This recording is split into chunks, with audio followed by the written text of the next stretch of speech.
నమస్కారం. ఆర్‌పిఆర్ టీవీకి స్వాగతం. కొత్త సంవత్సరం కొత్త నిర్ణయాలను తీసుకునేందుకు శుభారంభం అని అంటారు. మన జీవితాల్లో కొత్త ఆశలకు తొలి మాసం జనవరి.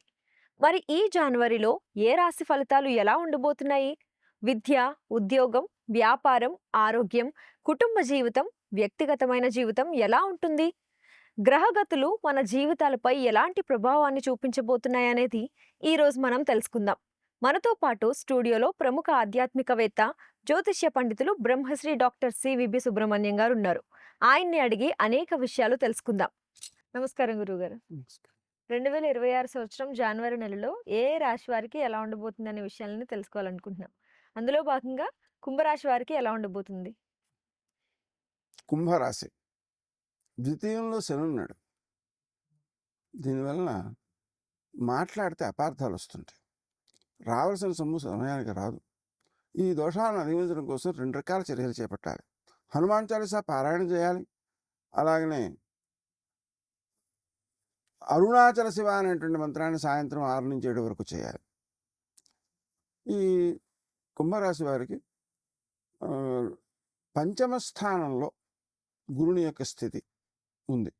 ఇది ఆలోచనను బాగా పనిచేస్తుంది.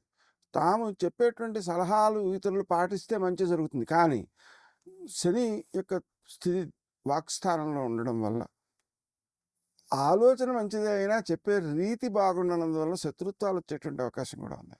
అందువల్ల అడిగినప్పుడే చెప్పాలి, సౌమ్యంగా చెప్పాలి, ఎదురు వాళ్ళకి కష్టం కలగకుండా చెప్పాలి. అటువంటి జాగ్రత్తలు తీసుకుంటే మాత్రమే సలహా చెప్పాలి. తాను తన ఆలోచనలను ఆచరణలో పెట్టడానికి మాత్రం చాలా మంచి జరుగుతుంది. ఎందువల్లంటే ఆలోచన స్థానం బాగుంది కాబట్టి. విశేషించి తను సరైన ఆలోచనలు చేయడానికి, వాటిని అమలు చేయడానికి కూడా కావలసిన శక్తి సమకూరడం కోసం శ్రీ దత్త శరణం మమ అనే మంత్రాన్ని జపించుకోవడం చాలా చాలా అవసరం. లాభస్థానంలో రవి, శుక్రుడు, బుధుడు, కుజుడు ఉన్నందువలన ఆర్థిక పరంగా 14వ తేదీ లోపులో లాభాలకు అవకాశం ఉంది. కానీ తర్వాత వ్యయంలోకి వస్తాడు రవి. ఆ కారణంగా ప్రభుత్వ సంబంధమైనటువంటి వ్యయాలు కూడా అధికంగా ఉండేటువంటి అవకాశం ఉంది. ఆ విషయంలో ధనము దుర్వినియోగం కాకుండా జాగ్రత్తలు తీసుకోవడం కోసం సుమంతో శ్రీ కార్తవీర్యార్జున అనే మంత్రాన్ని సాయంకాలం 7 నుంచి 8 వరకు చేసుకోవడం మంచిది. ఎందువల్లంటే 6 నుంచి 7 వరకు అరుణాచల శివ అనేటువంటిది చేయాలి. ఎందువల్లంటే అది ప్రదోష సమయం కాబట్టి. ఆడ తర్వాత 1 గంట సేపు ఈ మంత్రం జపించుకోవడం మంచిది. అలాగనే ఆలోచనలు సక్రమంగా పనిచేయడం కోసం కూడా ఉదయకాలం 5 నుంచి 6 వరకు శ్రీదత్త శరణమ్మ అనే మంత్రం చాలా బాగా ఉపకరిస్తుంది. అది చేయడం మేలు చేస్తుంది అన్నమాట. ఇంకా మిగిలినటువంటి కుజుడు లాభస్థానంలో ఉన్నందువలన రావలసినటువంటి సొమ్ము తొందరగా వచ్చేటువంటి అవకాశం ఉంది. కానీ అది మళ్ళీ సద్వినియోగం కావాలి. సద్వినియోగం కావాలి అంటే శ్రద్ధ పట్టాలి.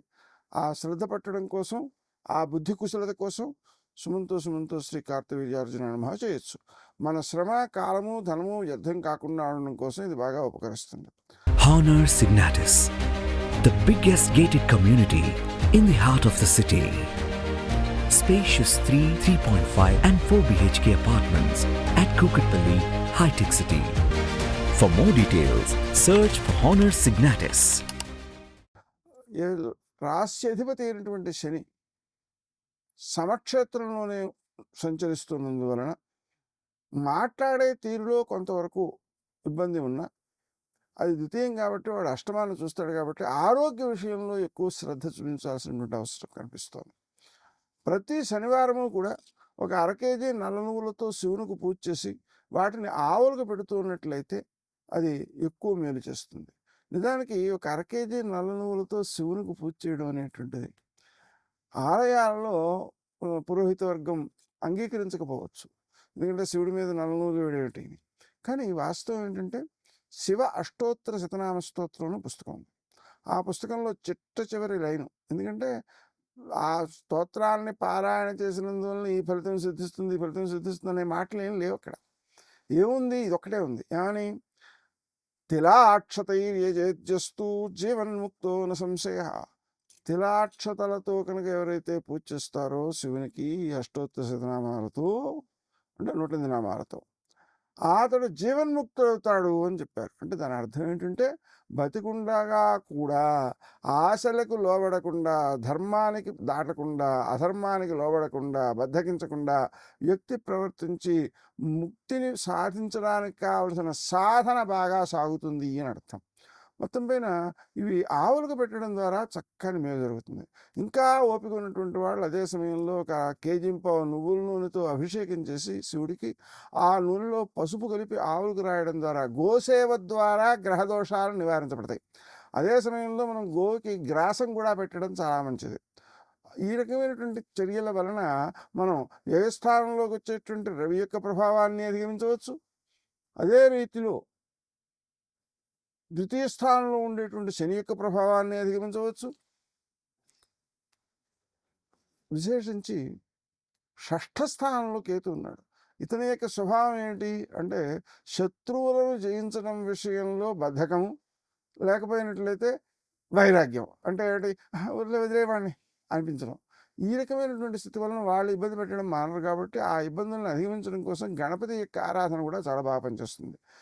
21 దుర్వాయుగ్మాలతో గణపతికి పూజ చేయడం, ఇంకా వీలైతే తెల్లవారుజామున 4 నుంచి 5 వరకు ఉన్న సమయంలో గణేశ సహస్రాన్ని వినడం అది చాలా చాలా మేలు చేస్తుంది. గణేశ సహస్రం కానీ విష్ణు సహస్రం కానీ చదివిన దానికంటే కూడా విన్నందువలన ఎక్కువ సత్ఫలితాలు సిద్ధిస్తాయి అని మనం గుర్తించాలి. ఆ విధంగా ఎందుకని చదివేటప్పుడు కొంతవరకు అక్షర దోషాలు సంభవించే అవకాశం ఉంది, వినేటప్పుడు అవకాశం లేదు. అందువలన మనం ఏకాగ్రతగా కళ్ళు మూసుకుని అది వింటూ ఉన్నట్లయితే దానివల్ల పొందేటువంటి సత్ఫలితాలను మనం పొందగలుగుతాం.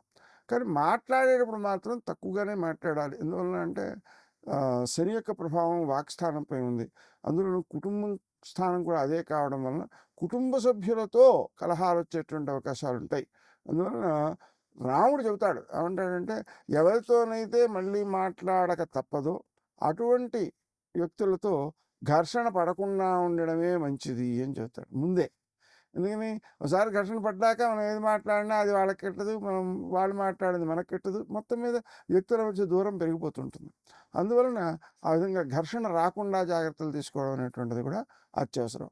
అతి ముఖ్యంగా రాహువు యొక్క స్థితి లగ్నంలో ఉన్నందువలన ఏమవుతుంటుంది అంటే అవసరం లేని దానికి కూడా ఆశకు లోబడి నష్టపోయేటువంటి ప్రమాదాలు ఎక్కువ ఉంటాయి. ఆ విషయాన్ని కూడా మనం దృష్టిలో పెట్టుకుని మనం ప్రవర్తించాల్సిన అవసరం ఉంది. గురువుగారు కుంభరాశికి సంబంధించి ఎన్నో విషయాల్ని చాలా చక్కగా తెలియజేశారు. ధన్యవాదాలు. చూసారు కదా, జనవరి నెలలో ఏ రాశి వారికి ఎలా ఉంటుంది అనేది గురువుగారు మనందరి కోసం చాలా చక్కగా వివరించారు. మీకు కూడా ఎటువంటి సందేహాలున్నా గురువుగారిని అడగాలనుకున్న ప్రశ్నలన్నీ కూడా కింద కమెంట్ బాక్స్లో కమెంట్ చేయండి. అలాగే మరిన్ని ఇలాంటి ఎపిసోడ్స్ కోసం చూస్తూనే ఉండండి మా ఆర్వీఆర్ టీవీని. సబ్స్క్రైబ్ చేసుకోండి, లైక్ చేయండి, షేర్ చేయండి. Honor Signatus, the biggest gated community in the heart of the city. Spacious 3, 3.5 and 4 BHK apartments at Kukatpalli, High Tech City. For more details, search for Honor Signatus.